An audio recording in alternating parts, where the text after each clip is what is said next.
Oke, kali ini kita akan membahas soal momen gaya. Nah, pada gambar ini terdapat sebuah batang ABCD dengan panjang total 2 tambah 1 tambah 3 berarti 6 meter, dan di sana bekerja 4 buah gaya F1, F2, F3, dan F4. Pertanyaan dari soal ini adalah, masa batangnya diabaikan, berapakah besar momen gaya terhadap titik B? Berdasarkan soal, maka kita bisa menarik kesimpulan bahwa porosnya terletak di B. Kita tandain si B sebagai poros.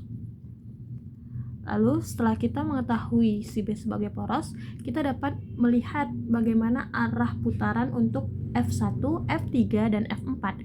Sedangkan F2, dia tidak akan menghasilkan torsi karena konsepnya torsi itu adalah perkalian antara gaya dengan lengan gaya. Ketika gaya tepat terletak di batang, maksud saya di poros, maka lengannya bernilai 0. 4 dikali 0, berapapun dikali 0 hasilnya akan 0, sehingga F2 kita tidak memperhatikannya atau kita tidak memperhitungkannya.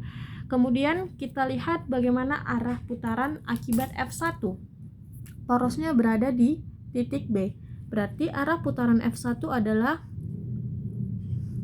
searah jarum jam. Kemudian F3 arah putarannya berarti berlawanan arah jarum jam. Sedangkan untuk F4 berarti arah putarannya akan searah juga dengan jarum jam. Berdasarkan perjanjian tanda, putaran yang searah jarum jam kita tandai negatif, sedangkan putaran yang berlawanan arah jarum jam kita tandain positif. Sehingga rumusan untuk kasus seperti ini bisa kita buat torsi berdasarkan poros B sama dengan negatif torsi akibat gaya 1 kemudian ditambah torsi akibat gaya 3 dikurang torsi akibat gaya 4. Ini kita sesuaikan dengan arah putarannya. F1 searah, F4 searah, sedangkan F3 berlawanan arah.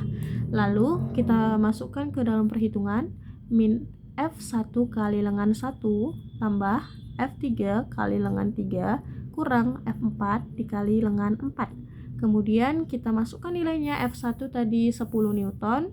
Kemudian L1 berarti jarak dari gaya 1 ke poros B, berarti AB 2 meter ya. 2 meter tambah F3 5 Newton dikali L3, jarak dari F3 ke titik B yaitu BC yaitu 1 meter kurang F4 10 Newton dikali L4. L4 itu adalah jarak dari F4 menuju ke poros B, berarti dari D ke B. Ketika dari C ke D 3 meter, sedangkan dari B ke C 1 meter, berarti dari B ke D adalah 1 ditambah 3, berarti kita tuliskan 4 meter. Lalu kita hitung, min 10 kali 2 min 20 tambah 5 kurang 40. Kemudian min 20 tambah 5 min 15, min 15 kurang 40 hasilnya min 55 Newton meter. Ini artinya besar torsi terhadap poros B adalah 55 Newton meter dan arah putarannya searah jarum jam. Searah jarum jam.